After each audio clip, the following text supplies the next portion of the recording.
Everything you have ever touched, every person you have ever loved, and every star you see in the night sky makes up less than 5% of the entire universe.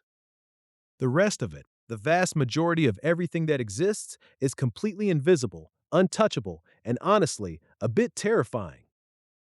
We are living in a house where we can only see the dust motes floating in the air, while the walls, the floor, and the ceiling remain totally hidden from our sight. This isn't just a spooky campfire story, it is the biggest problem in modern science. We call this invisible stuff dark matter, and it is the glue that holds our entire reality together. If it disappeared tomorrow, the Milky Way would fly apart, the stars would scatter into the void, and life as we know it would never have started. But even though we know it's there, we have no idea what it actually is. It is a secret, locked away in the shadows of space, and today, we are going to try and pick that lock. We're going to look at why scientists are losing sleep over this, how we discovered something we can't see, and why the answer to this mystery might change everything we think we know about the laws of physics. To understand why we even think dark matter exists, we have to go back to a very simple observation about how things spin. Think about a playground merry-go-round. If you spin it slowly, you can sit on the edge and enjoy the ride. But if your friends start spinning it at top speed, you have to grip the bars tightly. If you let go, you'll be thrown off into the grass. This happens because of something called centrifugal force. This is because the sun's gravity is weaker the further away you get. So Vera Rubin expected to see the outer stars of a galaxy moving slowly, but she didn't. Instead, she saw that the stars at the very edge were moving just as fast as the stars in the middle. Mathematically, this made no sense. At those speeds, the galaxies should have been tearing themselves apart. There wasn't enough visible stuff, stars, gas, dust, planets, to provide the gravity needed to hold on to those speeding stars. It was like seeing a flock of birds flying at 1,000 miles per hour in a tight circle. Something had to be holding them there, but there was nothing to be seen. Rubin realized that for these galaxies to stay together, there had to be a huge amount of missing mass. There had to be something heavy, something massive, that was providing extra gravity. This was the moment the world realized that the missing gravity problem wasn't just a calculation error, it was a sign of a hidden universe. So, if there's all this extra mass out there, why can't we see it? We call it dark matter for a very literal reason. It doesn't interact with light. When we look at the sky, we see things because they either create light, like a star, or reflect light, like a planet. But dark matter does neither. Light passes right through it like it's not even there. It doesn't glow, it doesn't reflect, and it doesn't even block the light from things behind it. It is the ultimate ghost. But it's not just invisible to our eyes, it's invisible to every tool we have.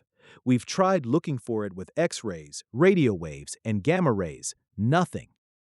It doesn't seem to have any electrical charge, which means it doesn't stick to anything. If you had a handful of dark matter, it would fall straight through your hand. It would fall through the floor and through the entire Earth until it reached the other side, and then it would just swing back and forth like a pendulum. It doesn't experience friction. It doesn't collide with atoms.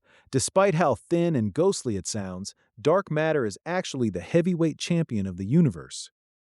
When scientists weigh the cosmos, they find that dark matter makes up about 85% of all the matter in existence. Normal matter, the stuff we are made of, is just a tiny minority. We are the odd ones out. The universe is primarily made of this dark, silent substance that refuses to talk to us. It's like a locked box where the most important secrets of reality are stored, but we haven't found the key yet.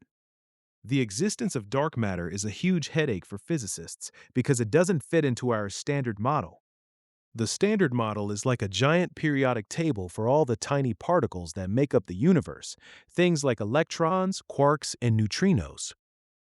It's one of the most successful theories in the history of science, but nowhere on that chart is there a place for dark matter. This means that dark matter is non-baryonic. That's a fancy way of saying it's not made of the same building blocks as us. It's not made of protons, neutrons, or electrons. It is an entirely different species of matter. Because of this, scientists have had to come up with some pretty wild theories about what it could be. One of the leading ideas is something called WIMPs, which stands for Weakly Interacting Massive Particles. The idea is that these are heavy particles that move through the universe in huge clouds, but they almost never touch anything else. Another popular idea is the axion. Axions are theoretical particles that are incredibly light, much lighter than an electron, but there are so many of them that they create a huge gravitational pull. Think of it like this. WIMPs are like invisible bowling balls, while axions are like an invisible mist. Either way, finding them would be like discovering a new continent of physics. It would mean that our current textbooks aren't just incomplete, they are missing more than half the story. Even though we can't touch dark matter, we owe our lives to it. To understand why, we have to look back at the beginning of everything, the Big Bang. In the very early stages of the universe, everything was a hot, messy soup of energy and gas. It was very smooth and uniform. If the universe had stayed that way, gravity wouldn't have had enough grip to pull gas together to form stars. This is where dark matter saved the day. Because dark matter doesn't care about heat or light, it was able to start clumping together much earlier than normal matter. It formed a kind of scaffolding, or a skeleton for the universe. These massive clumps of dark matter created gravity wells, basically giant invisible pits in space. Normal gas was drawn into these pits, where it got squeezed and heated until the first stars ignited. Without dark matter acting as the architect, the gas would have just spread out forever, and the universe would be a dark, empty void. Every galaxy we see today is basically a puddle of light sitting inside a much larger lake of dark matter. We live in the foundations that dark matter built. If you think of a Christmas tree, the stars and galaxies are the ornaments, but dark matter is the tree itself, holding everything up and giving the whole thing its shape. One of the strangest things about dark matter is how close it is. It's not just out there in deep space, it's everywhere. As you are sitting here, billions of dark matter particles are likely passing through your body every single second. They are moving through your brain, your heart, and your coffee cup. But because they don't interact with the electromagnetic force, they don't hit anything. They pass through the gaps between your atoms like a ghost walking through a wall. This ghostly nature creates a weird paradox. It's the most dominant thing in the universe in terms of mass, yet it has zero physical friction. Some theories suggest it could be a sign of extra dimensions. Maybe dark matter is just regular matter that is sitting in a fourth or fifth dimension. There is also the question of its relationship with dark energy. While dark matter pulls things together with gravity, dark energy is a mysterious force that is pushing the universe apart. Together, these two dark mysteries make up 95% of everything. If we can unlock the secret of dark matter, we might finally understand why the expansion of the universe is speeding up. Because the stakes are so high, humans are currently engaged in one of the most expensive and difficult hunts in history. We are trying to catch a dark matter particle in the act. But how do you catch something that can walk through walls? You go deep underground. Scientists have built massive detectors in places like old gold mines in South Dakota or deep under mountains in Italy.